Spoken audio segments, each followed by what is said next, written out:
இயேசு கிறிஸ்துவின் நாமத்தில் உங்கள் அனைவரையும் அன்போடு கூட வாழ்த்துகிறேன். இன்றைக்கு நாம் தியானிக்க போகிற தலைப்பு ஞானமும் நீண்ட ஆயுளும், wisdom and length of days. வசனம் நீதிமொழிகள் 3:13-16.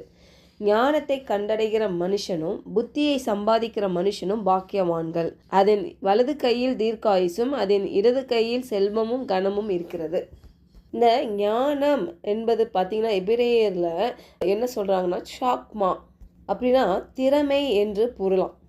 இந்த நீதிமொழிகள் புத்தகம் முழுவதும் இந்த வார்த்தையின் அடிப்படையில் தான் பயன்படுத்தப்பட்டிருக்குதான். இந்த ஞானத்தின் ஊற்று மூலம் பார்த்திங்கன்னா தேவன் இல்லையா. நீதிமொழிகள் 2:6 கர்த்தர் ஞானத்தை தருகிறார், அவர் வாயினின்று அறிவும் புத்தியும் வரும். அப்போது நீதியுடன் வாழ்வதற்கான ஞானத்தை பாருங்கள், நமக்கு அவரால் மட்டுமே தான் கொடுக்க முடியும். இந்த ஞானத்தை கண்டடைகிற மனுஷன் பாக்கியவான். அவன் எப்படி இருப்பானா, அதிர்ஷ்டசாலியாக கருதப்படுவானா, அவன் போற்றப்படத்தக்கவனா இருப்பானா. ஒரு மொழியாக்கத்தில் பார்க்குறோம், திறமையான மற்றும் தெய்வீக ஞானத்தை கண்டடைகிற மனிதனும். அப்போ இந்த இடத்துல ஞானம்ன்றது திறமை என்று பார்க்குறோம். அப்போ அந்த திறமையை எப்படி நம்ம கண்டறிவதுனா அது கர்த்தரால் வரும் பாருங்க நமக்கு. ஏன்னா கர்த்தர் தான் அது தருகிறார். ஏன்னா அவருடைய வாயினின்று அறிவு புத்தி வரும். அவருடைய வாயிலிருந்து வந்த வார்த்தைகள் நம்ம அறியும் பொழுது நமக்கு அந்த அறிவும் புத்தியும் வருகிறதுனால பாருங்க திறமைசாலிகளாக நம்ம இருக்க முடியும். நம்ம கையில் என்ன வேலைகள் செய்தாலும் இல்லை அது திறமையாய் செய்ய முடியும். அடுத்தது இந்த புத்தியை சம்பாதிக்கிற மனுஷனும் பாக்கியவான். அப்போ அந்த புத்தி அப்படின்னு பார்க்குறப்போ புரிந்து கொள்ளுதலை பெறுகிற மனிதன் என்று பார்க்கிறோம். அப்போது அவன் ஆஸ்வதிக்கப்பட்டவனாய் அதிர்ஷ்டசாலியாக இருப்பானா. அவனை பார்த்து நிறைய பேர் பொறாமைப்படத்தக்கவனாக இருப்பானா. அப்போது இந்த ஞானம் புத்தி இது எப்படி நம்ம கண்டடையவும் சம்பாதிக்க முடியும்னா தேவனுடைய வார்த்தையை நம்ம படிக்கிறப்ப தான், அதை புரிந்து கொள்ளும் பொழுது தான் பாருங்கள் நமக்கு அந்த திறமை உண்டாகிறது. 1 தீமோத்தேயு 4:8 பார்க்கணும் பாருங்களேன். சரீர பயிற்சி கொஞ்சமே பிரயோஜனம் உள்ளது, ஆனால் தேவ பக்தி எல்லாவற்றிலும் பிரயோஜனம் உள்ளது என்று பார்க்கணும். அப்போது நம்ம என்னதான் பிரயாசப்பட்டு நம்ம எவ்வளோதான் நம்ம படித்தாலும், எவ்வளோ புஸ்தகத்தை நம்ம வாங்கி எவ்வளோ டிகிரி நம்ம முடித்தாலும் சரி, ஞானம் கர்த்தர்கிட்ட இருந்து தான் வருது பாருங்கள்.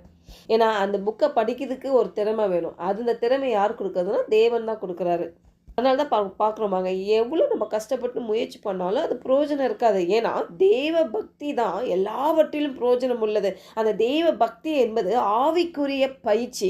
நம்ம வாழ்க்கையில் கிறிஸ்துவோடு நம்ம எப்படி ஒவ்வொரு நாளும் வாழ்ந்து கொண்டு இருக்கிறோம், அனுதினமும் அவருடைய ஐக்கியத்தில் நம்ம இருக்கும் பொழுது அந்த ஆவிக்குரிய வளர்ச்சியை நம்ம அடைவோம் பாருங்கள். இந்த ஞானம் அப்படின்னு சொன்னாலே நம்மளுக்கு சாலமோன் ராஜா தான் ஞாபகம் வரும் பாருங்கள்.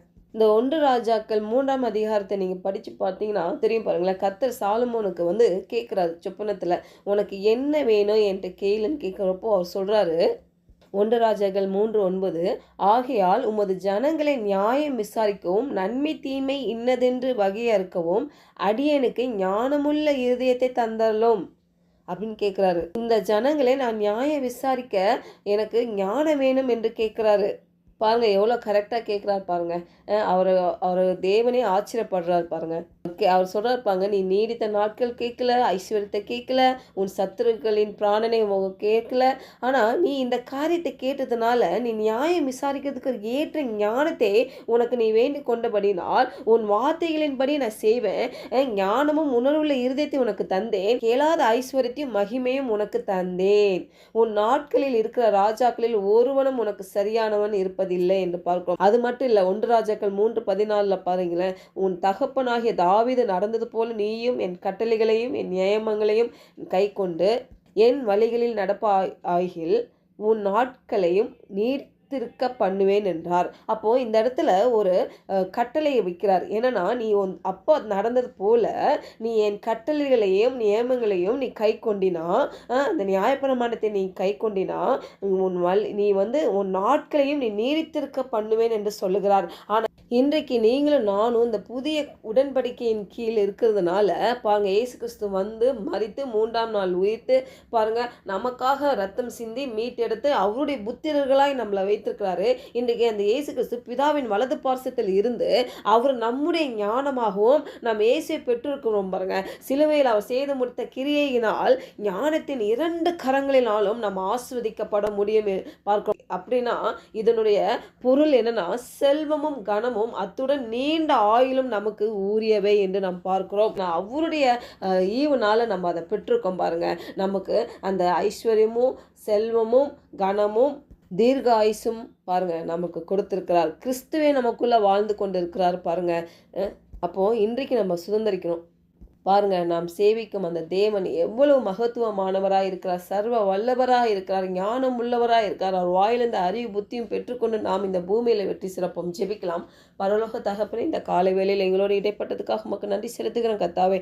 ஆண்டவரே, எங்கள் வாழ்க்கையில் நாங்கள் ஆண்டவரே வாழ ஆண்டவரே அந்த தெய்வீக ஞானத்தை பெற்றுக்கொண்டு ஆண்டவரே அப்பா திறமைசாலிகளாய் நாங்கள் எந்தெந்த துறையிலும் எந்தெந்த காரியத்திலும் நாங்கள் இருக்கிறோமோ ஆண்டவரே அப்பா அந்த இடத்துலலாம் ஆண்டவரே அந்த திறமை வெளிப்படட்டும் ஆண்டவரே அப்பா தெய்வீக ஞானம் எங்களுக்கு வெளிப்படட்டும். உம்முடைய வாயிலிருந்து அறிவும் புத்தி வரும் என்று பார்க்கும் நம்முடைய வேதத்தை நாங்கள் தியானிக்கும் போது பரிசுத்த ஆவியானவர் எங்களை ஆண்டவரை வழி நடத்துவீராக. அந்த ஞானத்தை பெற்றுக்கொள்கிறதுக்கு எங்களுக்கு உதவி செய்யுங்கப்பா. நாங்கள் ஏது செய்தாலும் அது வாய்க்கும்படியாக ஆண்டவரே நாங்கள் சிறப்பாக செய்து முடிக்கிற அந்த கிருபை எங்களுக்கு இந்த காலை வேளையில் ஊற்றும்படியாக நாங்கள் ஜெபிக்கிறோம். இயேசுவின் நாமத்தினால் ஜெபிக்கிறோம் நல்ல பிதாவே, ஆமென்.